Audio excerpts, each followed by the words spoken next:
ಒಂದು ತಿಂಗಳ ರಂಜಾನ್ ಅನ್ನುವುದು ಮುಸ್ಲಿಮರಿಗೆ ಪ್ರಯೋಗಶಾಲೆ. ಇಲ್ಲಿ ನಿದ್ದೆಯಿಂದ ಹಿಡಿದು ಊಟ ಉಪಹಾರ ಆರಾಧನೆಗಳ ಸಮಯಗಳು ಬದಲಾಗಿ ಬಿಡುತ್ತವೆ. ಆದರೆ ಅದು ಕಡು ಬಡವನಿಂದ ಹಿಡಿದು ಕೋಟ್ಯಾಧಿಪತಿಗೂ ಸರಿಸಮಾನವಾಗಿದೆ. ಹಸಿವೆ, ಸಂಕಟ, ದಾಹದ ತೀಕ್ಷ್ಣತೆ ತೀವ್ರವಾಗಿ ಕಾಡುವುದು ಬಡವರಿಗಿಂತ ಶ್ರೀಮಂತರಿಗೆ ಹೆಚ್ಚು. ಇದೇ ಉಪವಾಸ ಕಲಿಸುವ ಮೊದಲ ಪಾಠ.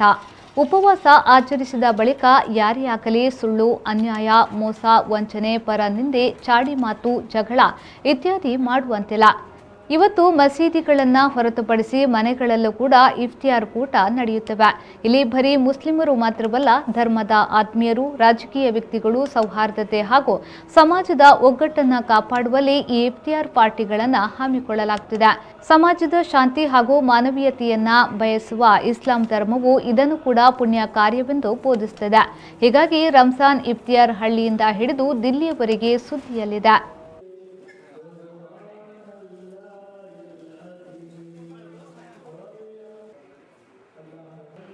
ಮುಸ್ಲಿಂ ಬಾಂಧವರೆಲ್ಲರಿಗೂ ಕೂಡ ಪವಿತ್ರವಾದಂತಹ ತಿಂಗಳು ರಂಜಾನ್ ತಿಂಗಳು ಪ್ರಾರಂಭವಾಗಿದೆ. ಈ ರಂಜಾನ್ನ ಶುಭಾಶಯವನ್ನು ಸಮಾಜ ಬಾಂಧವರಿಗೆ ಕೋರ್ತಾ ಇದ್ದೇನೆ. ಈ ಹಿಂದೆ 2 ವರ್ಷದಿಂದ ನಾವು ಒಂದು ಮಹಾಮಾರಿಯಾದಂತಹ ಕರೋನಾದಿಂದ ತತ್ತರಿಸಿ ಹೋಗಿದ್ದೆವು. ಅಲ್ಹಮ್ದುಲಿಲ್ಲಾ, ಇವತ್ತು ಸರ್ಕಾರ ನಮ್ಮ ಮೇಲೆ ನಿರ್ಬಂಧಿಸಿದಂತಹ ಎಲ್ಲ ಕಾನೂನು ಕಟ್ಟಳೆಗಳೇನಿದೆ ಅದನ್ನೆಲ್ಲ ಸಡಿಲಗೊಳಿಸಿರುವುದರಿಂದ ಸಾಮೂಹಿಕವಾಗಿ ಇವತ್ತು ಪ್ರಾರ್ಥನೆಗಳು ಮತ್ತು ಉಪವಾಸನ ಇಡಲಿಕ್ಕೆ ಒಂದು ಅವಕಾಶವನ್ನು ಒದಗಿಸಿಕೊಟ್ಟಿದೆ.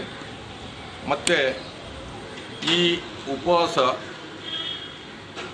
ಅಲ್ಲಾಹನ ಸೂರೆ ಬಕರಾದ 183ನೇ ಆಯತ್ನಲ್ಲಿ ತಿಳಿಸಿದಂತೆ, ಓ ಸತ್ಯ ವಿಶ್ವಾಸಿಗಳೇ, ಗತ ಪ್ರವಾದಿಗಳ ಅನುಯಾಯಿಗಳಿಗೆ ನಿರ್ಬಂಧಗೊಳಿಸಿದಂತೆ ನಿಮ್ಮ ಮೇಲೆ ಕೂಡ ಉಪವಾಸವನ್ನು ನಿರ್ಬಂಧಿಸಲಾಗಿದೆ.